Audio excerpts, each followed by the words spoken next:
Hello everyone, Matt here, and today I'm going to go over 5 ways that you as a beginner guitar player can improve at a more rapid pace. These are some examples of things that I've learned over the years, and they are definitely things that I wish I knew when I was a beginner. The reason that it says it requires no skill is because these are all mental things that you will understand as a player as you proceed. So let's go ahead and get these started. Number 1. Use a guitar amp when you are practicing. This is super important if you are going to be in a band that plays metal, hard rock, classic rock, or anything that has a pretty substantial amount of gain in the amplifier. The reason that you want to practice plugged in is because you will develop incorrect technique without realizing it until you're in a live setting, plugged in, and then you're going to be like, oh man, that sounded better at home when it's on my couch just playing by myself, but once you get plugged in, you're going to realize it's going to sound not so good. So I'll give you an example of a riff that I wrote before this video, and I'll play it in like sloppily, just with the guitar, and then I'll turn on some distortion, and then I'll show you how it's going to actually sound.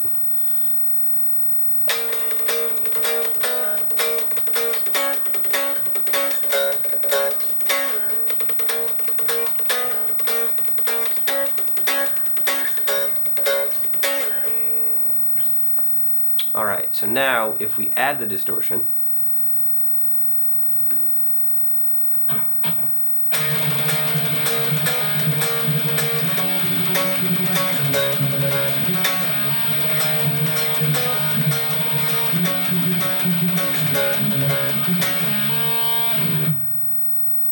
and you realize there's a lot of notes being wrung out and some weird like hits like that on the pick from like a thumb, and then you realize how you're going to want to adjust your left and right hand to make it sound the way you want it to sound. So now I'll play it with proper technique from learning from the mistake.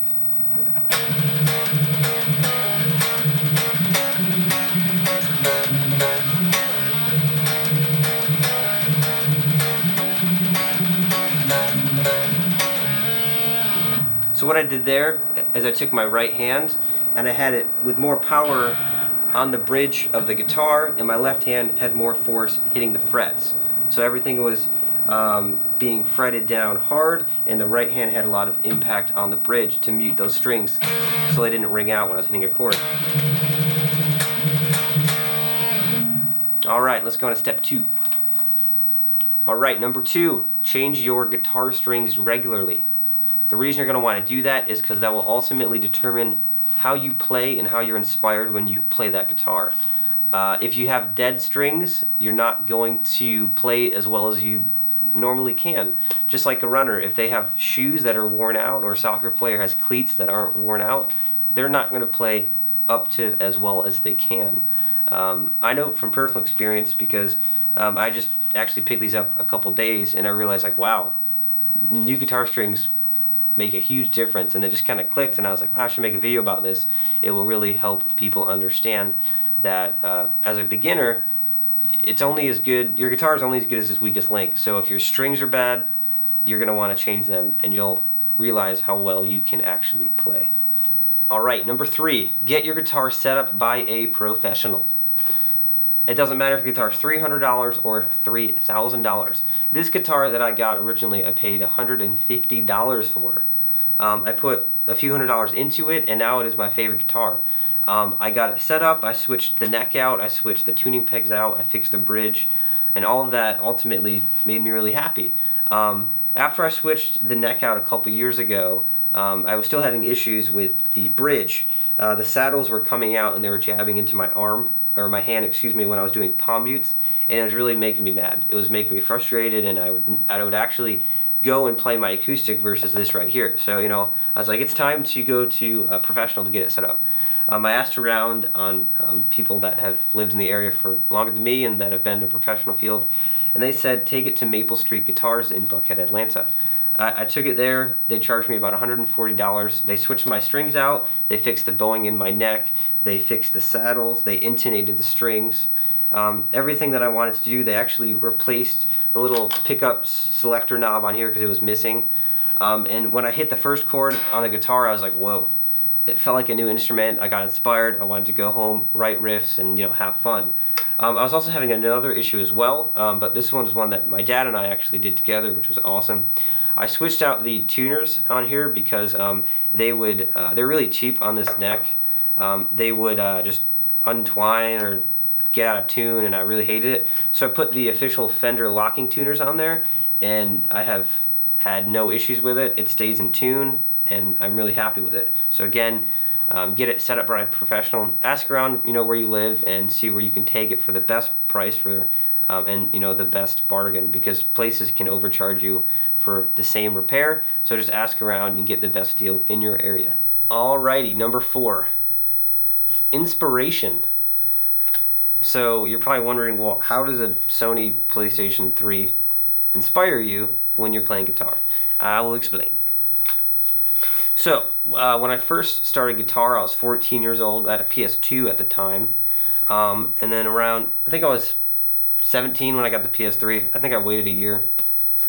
Or maybe 2 years. I might have been even 18. But anyway, at the time I was playing guitar for about 3 or 4 years, I'd say, when I got my PlayStation 3. And every day after school, or even on the weekends, whenever, after work, I would put on Netflix on my PlayStation, and I would watch The Office and just play guitar all night. And the reason that was important was because I found something that gave me positivity and inspiration while I was practicing guitar, and I didn't know it at the time until like way later, and I kind of like reflected on it, and I was like, okay, so that's why I watched so much of The Office when I was younger, because that show just made me laugh, and it made me feel good, and it just made me want to enjoy being in my room and in that moment playing guitar and stuff like that. So again, find something that inspires you while playing guitar, and just be happy.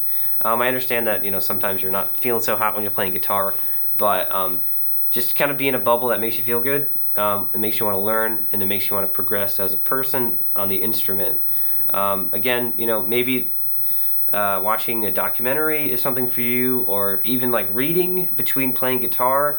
Just something that will make you grow and learn in a positive manner, and won't make you want to turn the guitar away or push it away. Maybe you want to go to a friend's house, play guitar, or go outside on your deck or on your porch, or go to the lake.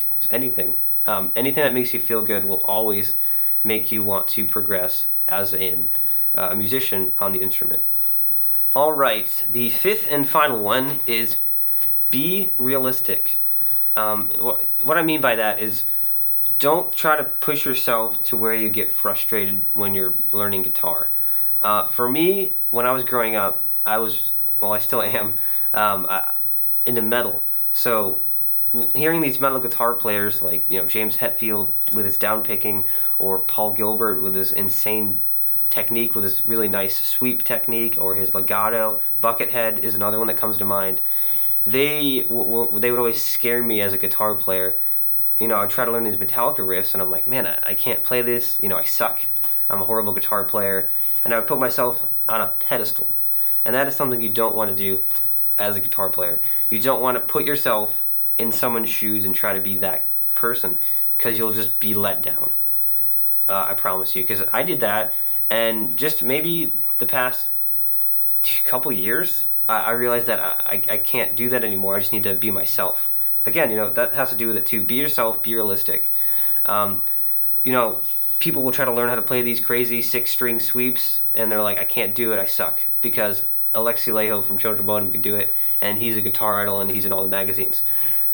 It's cool to I guess idolize someone or look up to them, but don't try to be that person. Again, you'll just be let down. I realized in the 12 years I've been playing, I'm not a shredder, even though I love metal and I love stuff like that. That's not me.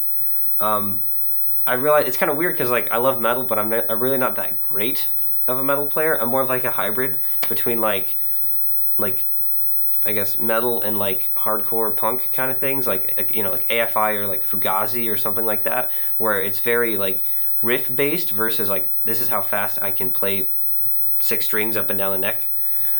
So you understand that this is me, and this is, you just kind of have to accept it, I guess. I mean, I'm not saying you don't want to push yourself, because finding new, I guess, plateaus and stuff like that is important as a guitar player and grow, but just don't get frustrated. If you can't do it, try something else and then learn that for a little while and then go back to what you were struggling in and you may be able to do it. Like for me, alternate picking was, I didn't know how to alternate pick until like, I think like 3-4 years into my playing. I was trying to play Metallica riffs down picked when I'm supposed to do it like a galloping alternate pick, and now I get pissed off that I couldn't do it. So, you know, just like try to be realistic, set goals, but don't set a goal that you don't think you can accomplish. Don't be like, you know, I'm going to play like Paul Gilbert in 2 years.